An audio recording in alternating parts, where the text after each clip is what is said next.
হিসাবে আসবে না, নবুয়তের চেয়ার নিয়ে আসবে না। সুতরাং যারা মাঠে ময়দানে এ কথা ছড়িয়ে দিতেছেন যে এই নবীর পরে নবী আসবে, এই নবীর পরে আরো নবী হবে, এরকম কথা যখন কোন মুসলমানের সন্তান তার অন্তরের ভিতরে পোষণ করবে, সঙ্গে সঙ্গে মুসলমানের সন্তানটা কাফেরে পরিণত হবে। কারণ সরাসরি আল্লাহ পাক তার হাবিবকে খাতামুন নবিয়্যিন করেছেন, শেষ নবী করেছেন। আর নবী ওটার তাসদীক করেছেন, আনা খাতামুন নবিয়্যিন লা নবিয়্য বাদি, আমি শেষ নবী, আমার পরে কোন নবী আসবে না। যেমন এই নবীর পরে নবী আসবে এমন কথা বইলা বইলা মুসলমানদের ঈমান কামান যেমন সেকেন্ডের ভিতরে চুরি করে নিয়ে যাইতেছে। একটা দল যেটাকে কাদিয়ানী বলা হয়, এই কাদিয়ানীরা মুসলমানের ঈমান কামানকে নষ্ট করে দিতেছে।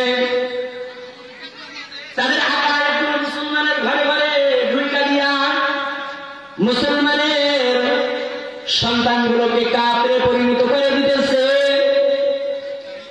সুতরাং কাদিয়ানীদের মতবাদ থেকে, কাদিয়ানীদের আকার থেকে দূরে থাকতে হবে।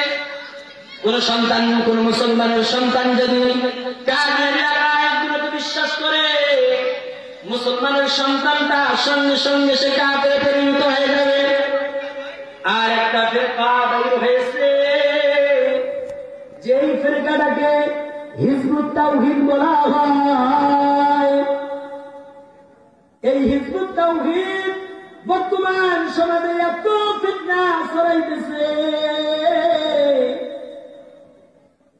এই হিজবুত তাওহীদ বলতেছে নামাজ তোমার লাগবে না, রোজা তোমায় লাগবে না, নামাজের চেয়ে, রোজার চেয়ে, হজের চেয়ে সবচাইতে বড় ইবাদত হলো জিহাদ।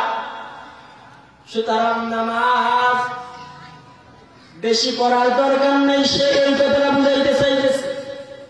ওই আল্লাহকে একটা সিজদা দেওয়ার দরকার, একটা সিজদাই দিলে কাফি হয়ে যায়, যথেষ্ট হয়ে যায়, বেশি সিজদা দেওয়ার দরকার পড়ে না। সে বুঝাইতে চায় মুসলমানের সন্তানদেরকে আফজালুল ইবাদত হলো নামাজ, আফজালুল ইবাদত হলো নামাজ, আফজালুল ইবাদত হলো নামাজ।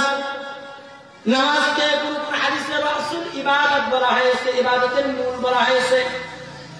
যেমন হাবিবে কিবরিয়া মুহাম্মদ রাসূলুল্লাহ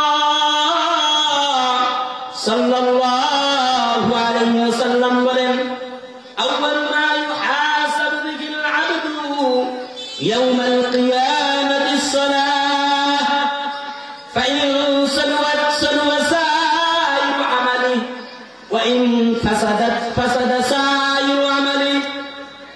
কিয়ামতের ময়দানে আল্লাহ আউয়ালান নামাজের হিসাব বান্দার কাছ থেকে নেবে। আল্লাহ কিন্তু আগে জিহাদের হিসাবটা বান্দার কাছ থেকে নেবে না, আল্লাহ আগে নামাজের হিসাব নেবে। আকরাবু মা ইয়াকুনুল আবদু মির রাব্বিহি ওয়া হুয়া সাজিদ। অন্য হাদিসে রয়েছে বান্দা তার প্রভুর নিকটবর্তী ওই সময় হয় যখন বান্দা আল্লাহর কুদরতি পেয়ে সিজদা দেয়। এমন দামি ইবাদত থেকেও কিভাবে মুসলমানের সন্তানদেরকে দূরে রাখা যায়, এরও পায়তারা চলতেছে। শুধু তাই নয়, এই হিজবুত তাওহীদ বর্তমান এমন কতগুলো বিভ্রান্ত আকায় মানুষের সামনে প্রচার করতেছে, এগুলোকে বিশ্বাস করলে সঙ্গে সঙ্গে কাফের করে। এই জন্য মুসলমানের সন্তানকে এই দুই ফিরকার থেকে বাঁচানোর উদ্দেশ্যে আমি যেখানেই যাইতেছি ওখানে এই দুই ফিরকা সম্পর্কে আলোচনা করতেছি। যেমন হিজবুত তাওহীদের একটা বড় আকীদা হলো, হিজবুত তাওহীদের সেলিম সাহেব বলতেছে যে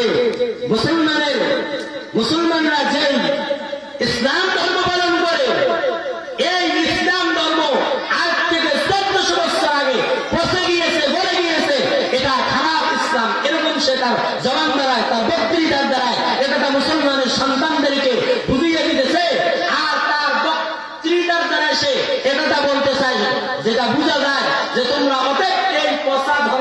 তোমরা মানো না, নাউযুবিল্লাহি মিন যালিক। তোমরা এই পচা ধর্মটাকে মানিও না, এটা বুঝাইতেছে। শুধু তাই নয়, সে আরো বলতেছে যে মুসলমান যেমন কোরআন অনুযায়ী, যদি মুসলমানরা কোরআন অনুযায়ী আমল করলে জান্নাত যাবে, যারা অন্য ধর্ম অবলম্বনকারী রয়েছে তারাও যদি নিজ নিজ কিতাব অনুপাতে আমল করে তারাও জান্নাতে যাবে। নাউযুবিল্লাহি মিন যালিক। কোরআন অনুযায়ী যদি মুসলমানরা আমল করে, মুসলমানরাও যেমন জান্নাতের লায়েক, জান্নাতে যাওয়ার উপযোগী, ঠিক যারা অন্য অন্য ধর্ম অবলম্বনকারী রয়েছে তারাও যদি যেমন গীতা, যারা গীতা বলে, গীতা কয়, এরা গীতা কয় কইতে কইতে এরা জান্নাত যাবে, গীতা বলতে বলতে জান্নাত যাবে। হ্যাঁ, ইসলাম ধর্ম ব্যতি রেখে যতগুলো ধর্ম রয়েছে ওরাও যদি নিজ নিজ বই পুস্তক অনুযায়ী আমল করে তারাও জান্নাত যাবে। নাউযুবিল্লাহি মিন যালিক। অথচ কোরআন এবং হাদিস খুললে দেখা যায় কোন জায়গায় এরকম কথা খুঁজে পাওয়া যায়। আল্লাহ নিজেই বলেন, ইন্নাল্লাযীনা আমানু ওয়া আমিলুস সালিহাত, ইন্নাল্লাযীনা আমানু ওয়া আমিলুস সালিহাত কানাত লাহুম জান্নাতুল ফিরদাউসি নুজুলা। যারা ঈমান এনেছে, এই ঈমান নামক দামি দৌলত যারা নিজের ভেতরে ঢুকাইছে, ঢুকার পরে ওয়া আমিলুস সালিহাত, অনেকগুলো নেক আমল করেছে, রব্বে কাবা দেখতে বলে, ও আমার বান্দারা,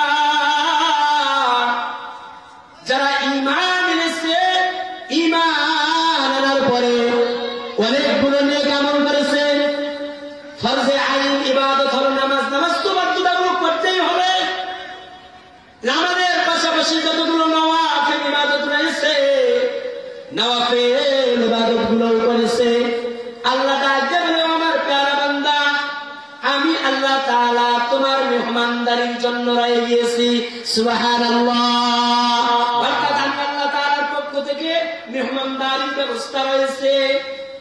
ও মুসলমান সন্তানরা, ভালো করে বুঝে নাও, দুনিয়ার বুকে যদি মেহমান মেজবানের বাড়িতে যায়, মেজবান যদি উন্নত মানের হয়, মেজবান যদি ধনী হয়, আর মেহমান যদিও গরিব হয়, তাহলে গরিব মেহমানেরও খাওয়ার আইটেম অনেক বাইরে যায়।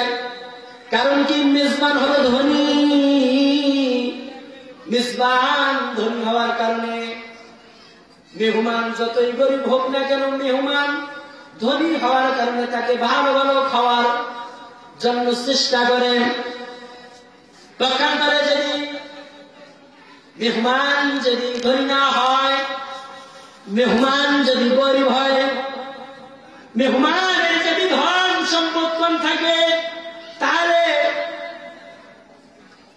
মেজবানের যদি ধন সম্পদ কম থাকে, তাহলে মেহমান যতই উন্নত মানের হোক না কেন, কোনদিন ওই মেহমানের খাওয়ার আইটেম বাড়ে না। মেজবান যদি অসহায় হয়, গরিব হয়, দরিদ্র হয়, তাহলে মেহমানের খাওয়ার আইটেম কমে যায়। ও দুনিয়ার মুসলমানরা, একটু ফিকির করেন, চিন্তা করেন, আপনি আমি সকলেই হব মেহমান। আর রব্বে বাইতুল আতীক, তিনি ময়দানে মাহশরে যিনি নিজেই মেহমানের চেয়ারে বসবেন, যিনি নিজেই মেজবানের চেয়ারে বসবেন আর বান্দাদেরকে মেহমানের চেয়ারে বসাইবেন। জান্নাতে আপনি সকলেই হব মেহমান।